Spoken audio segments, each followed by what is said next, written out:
Welcome to Mortgage Guidelines with Josh. I'm just reading mortgage guidelines because a mentor told me that I should be reading guidelines every week, every day. So here I am reading guidelines, and I absolutely hate to not make what I'm doing valuable in multiple ways. So instead of just reading guidelines for myself, I am also recording this and reading guidelines in such a way that you can join in and listen. I was looking for, you've heard this before. Let's go on.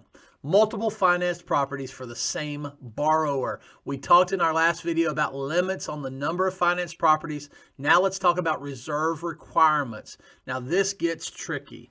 Additional reserve requirements applied to second home and investment properties based on the number of financed properties the borrower will have. The borrower must have sufficient assets to close after meeting the minimum reserve requirements. See minimum reserve requirements. For the finance property requirements, the additional reserve requirements do not apply to home-ready transactions. Applying the multiple finance property policy to DU loan case files. If the borrower is financing a second home or investment property that is underwritten through DU, and the borrower will have 1 to 6 financed properties, Fannie Mae's standard eligibility policies apply. For example, loan-to-value ratios and minimum credit scores. If the borrower will have 7 to 10 financed properties, the mortgage loan must have a minimum representative credit score of 720. All other standard eligibility policies apply. That's interesting. I didn't know that. So if you're in that 7 to 10 range, the score needs to be a minimum of 720. DU will determine if the number of financed properties for the loan case file based on the DU will determine the number of financed properties for the loan case file based on the following data in the online loan application. If the number of financed properties field is completed, DU will use that as the number of financed properties. The lender must complete this field with the number of financed properties 1 to 4 unit residential properties, including the subject transaction, for the borrower or borrowers are personally obligated.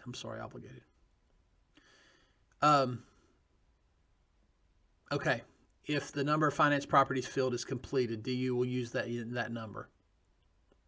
If the number of finance properties field is not provided, DU will use the number of residential properties in the real estate owned section that include a mortgage payment or that are associated with a mortgage or HELOC as the number of financed properties.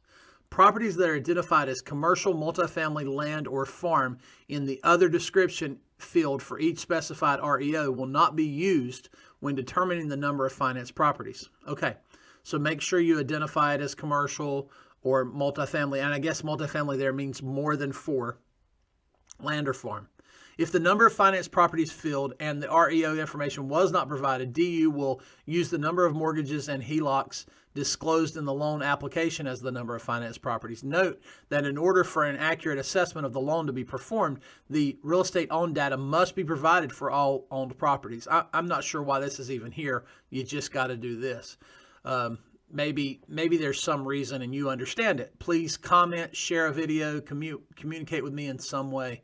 Talktojosh.net. When none of the information is provided on the online loan application, DU will use the number of mortgages and HELOCs disclosed on the credit report as the number of financed properties.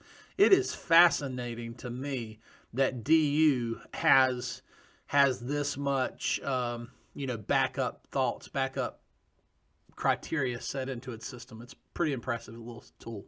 In order to account for the subject property, DU will add 1 to the number of financed properties on purchase and construction transactions when the REO section number of mortgages on the application or number of mortgages on the credit report are used as the number of financed properties. Okay. After determining the number of financed properties, DU will use that value to assess the eligibility of the loan. I feel like we've gotten a lot of conversation, a lot of reading here about something that I guess I skipped into. I was thinking we were talking about reserve requirements, And we're not. We're getting into how they're going to apply the multiple finance property policy. That's fascinating. After determining the number of finance properties, DU will use that value to assess the eligibility of the loan, including the minimum credit score requirement for 7 to 10 finance properties, the minimum required reserves the lender must verify, and eligibility for home ready transactions. DU will issue a message informing the lender of the number of finance property that DU used and where that information was obtained in which of those spots. If DU used the information provided in the number of finance properties filled or the REO section, and that information is inaccurate, the lender must update the data and resubmit the loan case file to DU. If DU used the number of mortgages and HELOCs on the loan application or the credit report as the number of finance properties, and that number is inaccurate, the lender must provide the correct number of finance properties filled, or complete the REO section on the loan application and resubmit the loan case file to DU. That was a lot of wording to understand how we're counting these properties, or how DU understands those properties. Sorry, I feel like this video may not. I understand the information. I'm not sure it's important to my life, but I don't know. Maybe it would be at some point. Anyway, still, I'm here. Would love to talk to you if you're looking for a new home. And by new home, I mean you're a mortgage lender and you're looking for a new place to work. Also, if you're a mortgage lender and you need to, you want to buy a new home, you need a loan, you can call me too, but I'm sure you wouldn't.